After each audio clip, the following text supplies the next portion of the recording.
Alec Martinez back? We'll find out. Blackhawks and Kraken drop the puck at the top of the hour. We've got your pregame show right now on CHGO Blackhawks.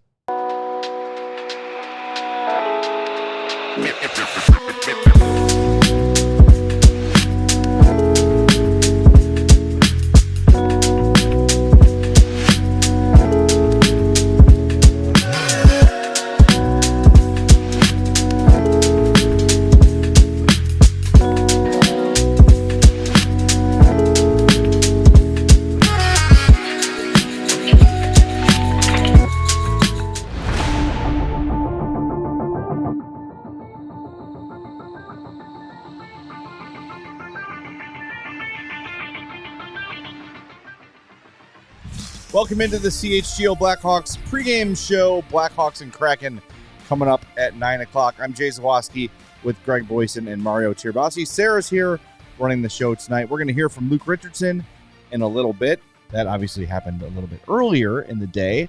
Right before the show began, the Blackhawks sent an email saying that Alec Martinez has been activated off of injured reserve, so all signs point to him playing.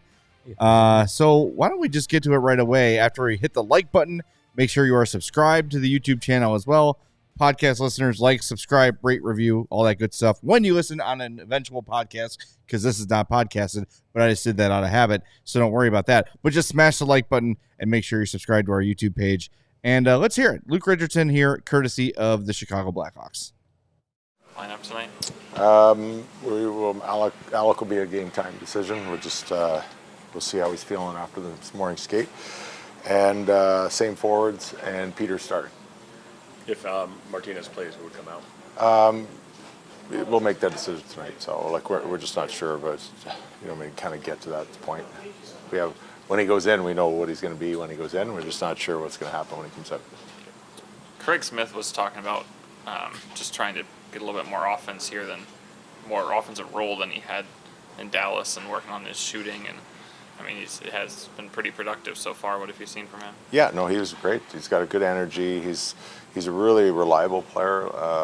He tracks pucks hard. He's really strong on his stick, and he's turned a lot of pucks over in that respect on forechecks, neutral zone. And it's given him chances off the rush.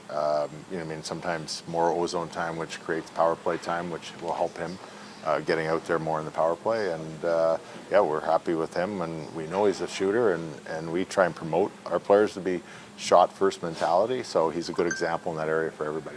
Seth was saying that he still sees his team in 5-on-5 having the mindset of getting cute with shots on going east-west instead of north-south. What do you see?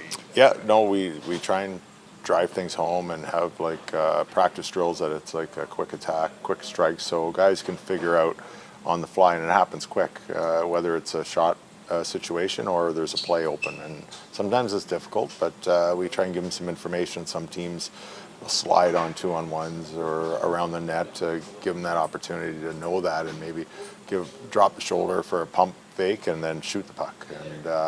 And then, you know what, we just got to do a better job, and sometimes in some of those areas, just direct line. I think early in the game, shoot pucks on the goalie, and everybody knows it, everybody's going to the net, and we maybe, I find when you're on the defensive side and the team shoots the puck, you're on the inside, so we have a better ability of recovering pucks to have more sustained ozone time. So it's not just scoring goals off the shot, off the rush, it's adding to our total offense. So we want to get better in that area.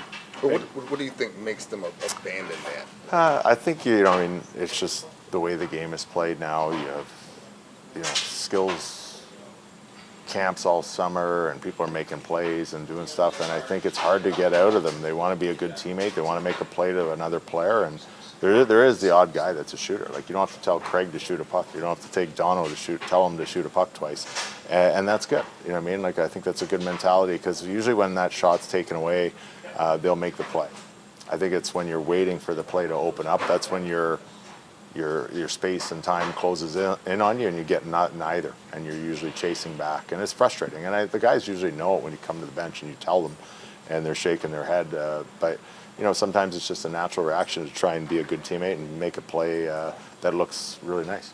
Vancouver's going to be an absolute zoo for Connor. Is there anything you do? Do you tell him? Do you insulate him somehow, or is You just gotta have to get through it. Yeah, he's going to have to get through it, but he's had that before, in in World Junior, competitions, and the draft, and his kind of first games around the league when we started against Crosby, and obviously they always make a big deal, or you guys make a big deal about McDavid or McKinnon, some of the big centers that started out like Connor.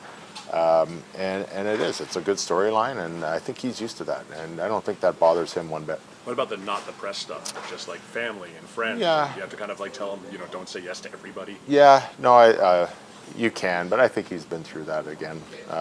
And I've met his family; they're pretty solid. I think he's pretty supported and surrounded by a great group. So I don't see him ever flinching really on anything. So if he could get in there and score a couple goals and kind of snap that drought, I think that would be a great platform for him to do it, and there'd be a lot of happy people, including us. Is it hard to avoid that internal pressure that, like, I'm playing my first hometown game, I got to show out, I got to do something big? Yeah, no, I think once the puck's dropped, I think it's the lead up. There's some probably wasted energy and anxiety thinking about it all afternoon. Too bad it wasn't an afternoon game. We just get up and play, right? You stop thinking about it. But once you're in the game, past the warm-up, and they drop the puck, and the coaches are saying the same things on the bench, and you're talking to your teammates, it becomes a game, and you kind of forget the other noise. A random thing, but I've been asking guys how they stay engaged in between their shifts, and like Isaac Phillips was saying that he imagines himself as the defenseman on the ice, so it's like he plays the whole game in his head. But when you were playing, what was your strategy for You know what? I think it's you grow as a player. I think younger, you learn some tricks from players, and you kind of watch and learn from the guys that you're playing with, and even guys on the other team. Sometimes if you keep your eyes open, you gain a lot of knowledge, and you can kind of take what you think works for you. And sometimes you try it and it doesn't work for you. So I think it's a little bit of everything, and you grow as you grow as a player, you grow as a person, you get that knowledge, and you kind of see what works for you. But I think just listening to people's examples, sometimes you don't take it right away, but maybe you think back next time and you're like, I wish I would have taken that advice, and you put it to use later. So just being knowledgeable means just open your ears and listening. Hawks have had some tough games in this building. What are you preparing for against the Kraken? Well, we just talked about it already this morning. We got to be sharp this morning, just zip the puck around short in practice and be ready for a quick start, because they always seem to start quick here. And, they got that energy line with Gord and all that. I think they drive the team's force. We got to be ready to match that and come out on top of them in that respect tonight and let them kind of chase us. There's Blackhawks head coach Luke Richardson. Thanks to the Blackhawks for use of that video. And we do have official lines. Alec Martinez is back in. He'll be paired with Seth Jones. The other D pairs are Alex Vlasic and Connor Murphy, and Wyatt Kaiser and TJ Brody. So Nolan Allen will sit. Your forward lines: Bedard, Kurashev, Teravainen, Foligno, Hall, Bertuzzi, Dickinson, Donato, Anderson, Reichel, Maroon, Smith. And I guess we should probably start with Alec Martinez. Peter Mrazek in goal.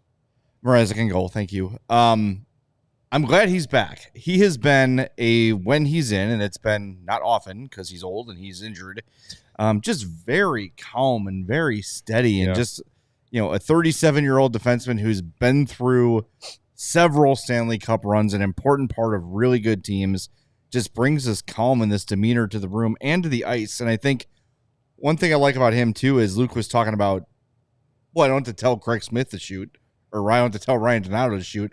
Alec Martinez is another guy who's not afraid to be aggressive with the puck and aggressive, pinching into the offense. So I'm interested to see how he's going to look in his first game back. We talked to him yesterday, and he was either pretending like he didn't know he was back or legitimately didn't know. He came off a little bit like kind of crabby about it, but I think he kind of felt like I maybe can't say, so I'm just going to... I don't think... I was actually surprised we were allowed to talk to him, because I think when you're on injured reserve, you're not supposed to talk to the media. I think it was Ben was like, can you talk? And he's like, yeah. And then, are you back? He's like, I don't know. Am I back? He was kind of playing coy. So, I don't know. Maybe it truly was a game-time decision. Maybe it's gamesmanship by the Hawks, but they're a better team with Alec Martinez on the ice. Yeah, absolutely. I think it's funny. I can't... We're so still early-ish in the season, still yet to reach American Thanksgiving. But it just feels so long since he played. Like it was a month. Yeah, like it's so weird to be like, wow, he hasn't been around in a long time.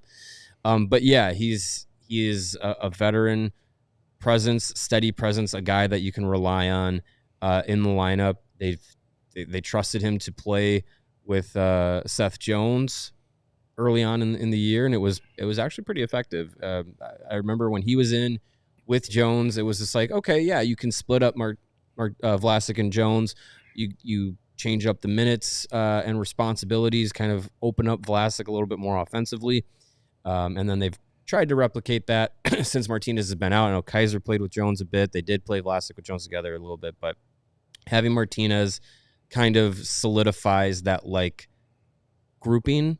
I think everyone's in a position that they should be in with this defensive group. And then, Nolan Allen sits, which, like I'd rather him play, but I think at this stage of the game, like it's not a make or break unless someone named TJ Brody is super bad in the next game or two. Then I think it will probably see Allen get into a rotation, probably with Brody, but I'm not gonna like lose sleep over it because having Martinez back in should limit the amount of time a guy like TJ Brody is expected to play on the ice. Yeah, and Brody, since coming back from his scratches, has been fine. He's been he's been a replacement level defenseman, which is pretty much all you want out of him.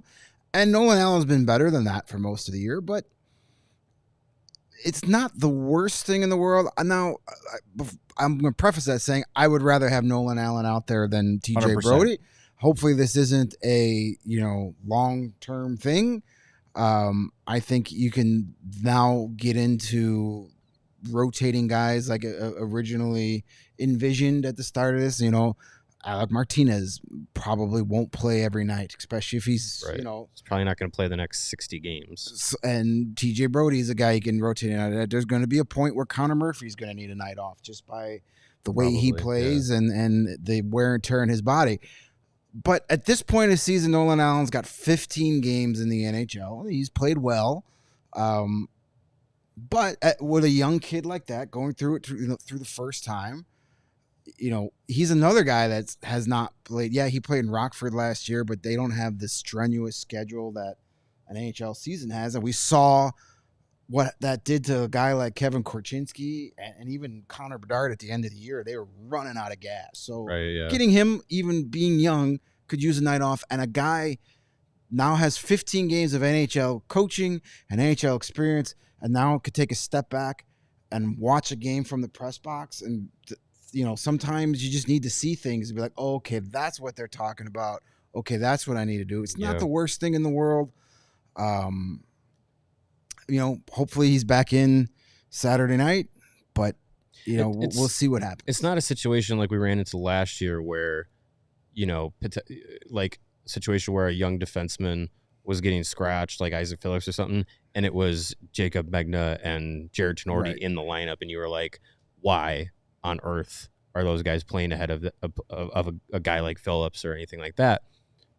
But in this situation, it's Alec Martinez coming in, which is, a big upgrade to the defense. So I'm excited to see what he brings to the table. I also want to like temper my expectations because it is an older guy coming in off of a lower body injury that seemed like it wasn't like like an impact injury or anything. Like seems like it's more muscle tissue. So that's always a question mark. So probably don't want to expect him to come in tonight, play 25 plus minutes and do everything out there. Like it probably is going to be a little bit of an easing in scenario. Yeah. And look, for the Brody thing, I'm with you guys. Like, I don't mind if it's tonight that he doesn't play, or maybe he misses 2 games, but I don't want to see him.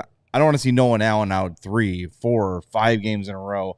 I don't want him getting Isaac Phillips because he's not Isaac Phillips. He's a first-round pick. He has been good consistently through his 15 games. Have there been ups and downs? Yes. The entire team has ups and downs. So I'm not worried if Nolan Allen has an off game here or there, because I was looking back during our show yesterday, going through hockey stat cards to see, like, did that one have a couple bad games in a row?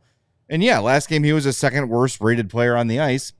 ahead of Seth Jones, right? So everybody has a night like that every now and again. I just don't want to see now that Luke has his veterans, that he just starts leaning on the veterans here. I think at the end of the day, Nolan Allen is as good as TJ Brody right now. My eyes. I'm not an NHL coach, of course, but I just don't want to see him out for big chunks of time. The rotation, cool. Mm-hmm. I'm down with it. Your point about the burnout with Korchinski and Bedard is a great one. You don't want Nolan Allen getting worn out. So, yeah, if you want to sit him once a week and get your veterans in, I'm down. All right, we are always presented on our pregame shows by our friends at Coors Light. So, Greg, who will light the lamp for the Blackhawks tonight? Well, if you check out our Blackhawks game day preview that I put out before every game over on ALLCITY.com, that is not behind the paywall, you would have read that Seth Jones has enjoyed playing against the Kraken in his career. In 7 career games, Seth Jones has 3 goals and 11 points. So he is our pick to light the lamp tonight. And being paired with Alec Martinez might make him feel a little more feisty in the offensive zone tonight. So, yeah, check that out. Blackhawks game day preview. Put them out every game day. Don't need to be a diehard to access that. You'll get all the lines. You'll get all the stats, team leaders, some quotes from the locker room, everything you need to know before the puck drops. Great stuff. And speaking of Coors Light, between work and social media and the choices life throws our way, it's no wonder we are more worked up than ever before. Coors Light celebrates rising above and choosing a chill mindset. And you know, when it's time to choose chill, Coors Light is the only beer that we reach for. When those mountains turn blue, it's as cold as the Rockies. So when you embrace a chill mindset, it's a good time to choose chill and crack open a Coors Light. Make the most out of the times you choose to chill. Choose Coors Light. Get Coors Light delivered straight to your door with Instacart by going to CoorsLight.com/CHGO Hockey. That's CoorsLight.com/CHGO Hockey. Celebrate responsibly. Coors Brewing Company, Golden, Colorado. Visit that site and you'll have your beer by first TV timeout. Sure, yeah. Do it. CoorsLight.com/CHGO Hockey. Otherwise, fellas, in the lines, we have kind of been told by Connor Bedard and Luke Richardson that maybe we're making a little too much of this stuff. I'm glad to see Bedard and Teravainen back together.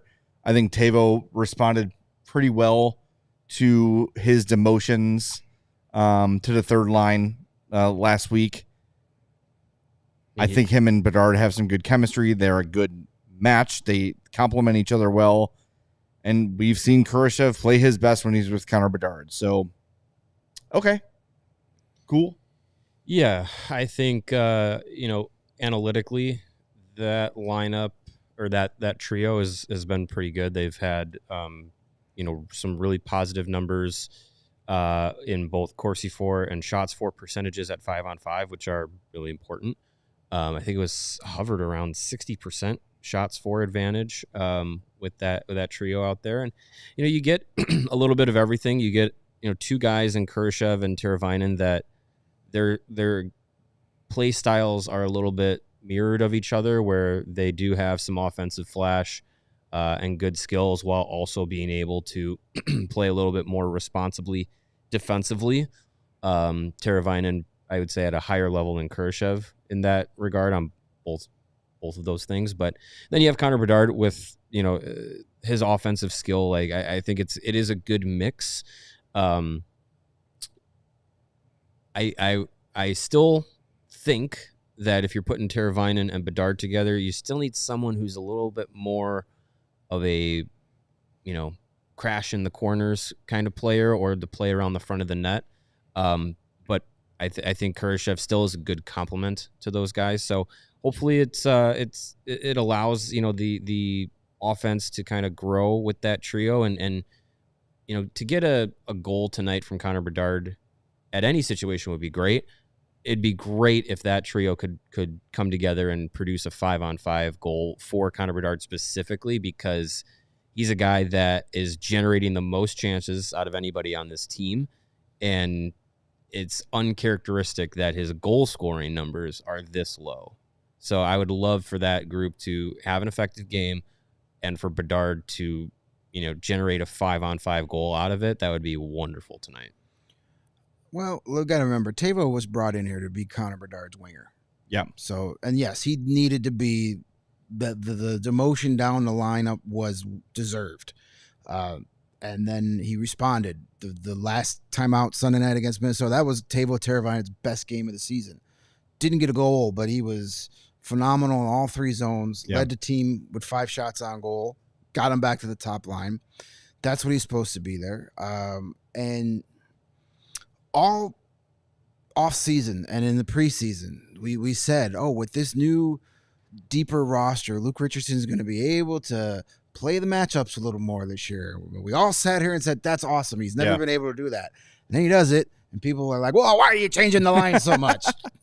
That's what he said yesterday. He flat out said it yesterday. We're matching up against It's Seattle. felt like 16 different lineups, though. Well, that's because none of these guys, and Nick Foligno said it on Monday, none of these lines have really worked well for more than 2 games in a row.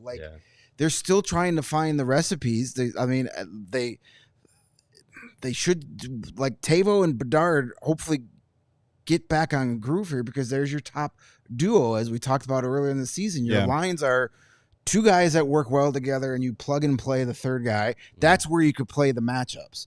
Where if Bedard and Tavo all of a sudden start clicking like they did beginning of the year, then like a night like tonight, Kurashev is good up there because the Kraken are a bit smaller. They're a better skating team. They're not as heavy. They don't like forecheck as big as like Minnesota or Dallas did. Saturday night, you're going to play Vancouver, which is a bigger, more structured, more dangerous team. So maybe then Tavo, Bedard, and then you put a Foligno or a Donato on that line to help him out there. How about Bertuzzi? I'm I'm shocked we have not seen this yet. I don't think he's fast enough to play with Connor Bedard. And I know Foligno, but Foligno's Foligno not is as fast. But Foligno is, and this is not a shot at Tyler Bertuzzi. Foligno's smarter than Tyler Bertuzzi, where what he lacks in speed, I'll accept that. what he lacks in speed, he makes up in knowing where to be and when to be there. Mm-hmm. Sure. Where I don't think Bertuzzi quite has that down. Bertuzzi's going to be a little more, hey, can I hit somebody on my way to my spot? Where Foligno's like, I have to be there. I'm going to get there. I'm here. I see what you're saying. Yeah. I still think that would be effective. But I mean, with some forwards, it doesn't matter left side, right side, but some it does. So I wonder, and Bertuzzi's a guy that's only played on the right side so far this season. So I wonder if that is a thing where he's so comfortable on that side of the ice and those responsibilities that flipping him to the other side to play, him with Bedard and Teravainen might screw with things. Yeah. Teravainen, I think, has played on the left side before, so maybe that could be an option. But again, like these are like the little minor details that actually could make a difference. But yeah, if Teravainen is not up to snuff again or something like that, I wouldn't mind giving an opportunity to see Bedard play with Bertuzzi. They have had opportunities to play together on the top power play unit, and they've actually connected for some really good plays. So if it could translate to 5-on-5 for a full game, I'm not opposed to giving it a shot, because you're still in this mindset of trying to find the right chemistry and the right matchups and everything. That's something you haven't tried before. Might as well. If you're saying that continuity with lines night to night is not that important, then try it. Give it a go. The most consistent line for last year's Maple Leafs team by a significant margin at 5-on-5 was John Tavares, Tyler Bertuzzi, and William Nylander. So Tavares, not a big speed guy. Nylander is. So yeah, that's got similar vibes to, I don't know. I don't know. I think we're going to see it at some point. Of course it's inevitable, but I don't know. I just like, I like the way Bertuzzi's been playing lately. And I want to see him get rewarded. I know he's on the power play. That's all great. But I don't know. I want to see how, because I think when those 2 signings happened on July 1st, all of us said, well, there's your top line. Right. It's Bedard, Bertuzzi, and Tavo. and it's crazy we haven't seen that yet. Of course, we did the same thing with Taylor Hall last year. Mhm. We haven't seen much of that either. So we'll see. We'll see. All right, we've got to play Who's Your Hawk? We only have a few minutes left here. Yeah. Who had first pick? I think who's Greg first? did, right? I had first pick, and I picked Seth Jones for those reasons I read earlier to you. He likes to get points against the Kraken, and Alec Martinez is back and on his pairing, and hopefully that bode gets well. a few more shots for him because he's got a steady defensive-minded defenseman with him. So I predict good things for Seth Jones, but I'm in last place, so probably won't happen. We've got some space here. We got 7 points between me and Jay, and then was that 8? No, 9.5 between me and Greg. So there's some space to make up in the group. I went with Nick Foligno because I like the way that he plays the game. I think it's a style that this Blackhawks team needs to tap more into, of getting to the net and trying to play tough, play for rebounds, play for tips, get greasy goals offensively. So I think he's a guy that can do that. If they tap into that tonight, they can find success. And I also went with Nick Foligno because my first pick was not allowed because we haven't solidified our scoring system for goalies yet. Yes. I was going to pick Peter Mrazek. I was going to go off the board and pick the goalie, but apparently we don't have the scoring system yet. Oh, if he gets an assist, you have a scoring system for that. That's true. Yeah. I picked Connor Bedard because he's the best player on the Blackhawks. That was my That's true. mindset on the whole thing. Yeah. Yeah, I mean, he's by the best the- player, but he's kind of like Pat Mahomes. Really good player, but That would be sucks- wonderful. Sucks for your Sucks fantasy for the team. yeah, sucks for the fantasy team. Yeah. Great in real life. Yeah, Bad if- for those if Who's that- Your Hawks points. If that continues tonight, we might pick up some ground on Jay. Well, it's the plan. maybe I'm Seth just trying Jones to. hat I'm trick. just trying to get you guys back in it. All right, before we wrap up, we had someone ask why we don't podcast the pregame shows because by the time they would post, the game will have started. Right. Yeah, Adrian, and- that's why we don't do and that. It doesn't really the make a lot of The sense. information is Not dead. Not a big market for people to listen to pregame lines after the game is over. Correct.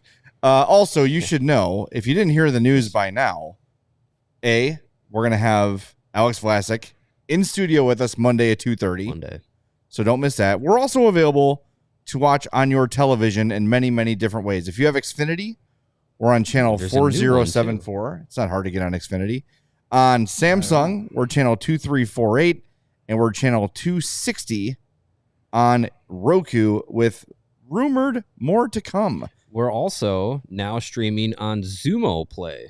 Xumo Play. I think that's how you pronounce it. That's my favorite of all of them. XUMO Play.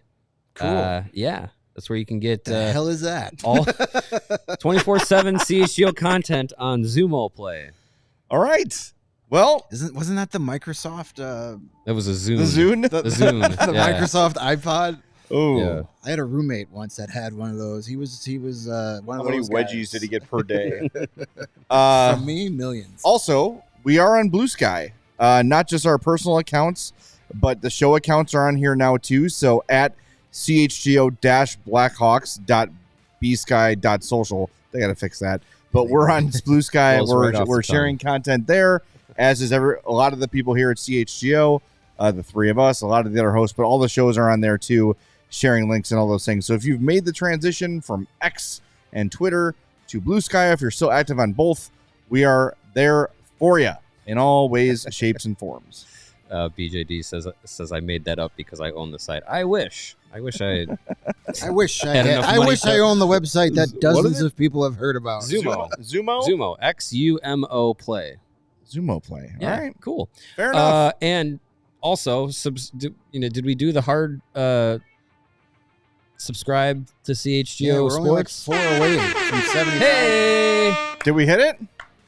Oh, We need. All right, we're like four 3 subscribers. away. we're like three three away subscribers away from 70,000. 70,000. We will not start broadcasting tonight's game until we reach 70,000 CHGO Sports YouTube subscribers. Do you have a running ticker?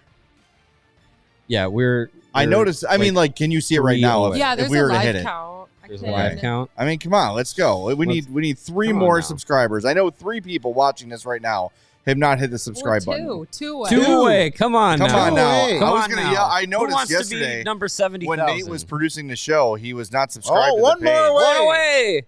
We're Who one wants away. to do it? Come on. Maybe Nate's going to do it. Come Maybe Nate will on. be the guy. Come There on, it is. someone's Get got us to do to it. 70,000. 70,000. Maybe hitting that like button will encourage someone to subscribe. So hit the Oh, like that's button true. too while you're sitting Yeah. there. There you go. We have 69 likes. 69,999 subs. Come on, we got to get over that hump. Come on 70 now. One likes, more. 70,000. There's 70 likes.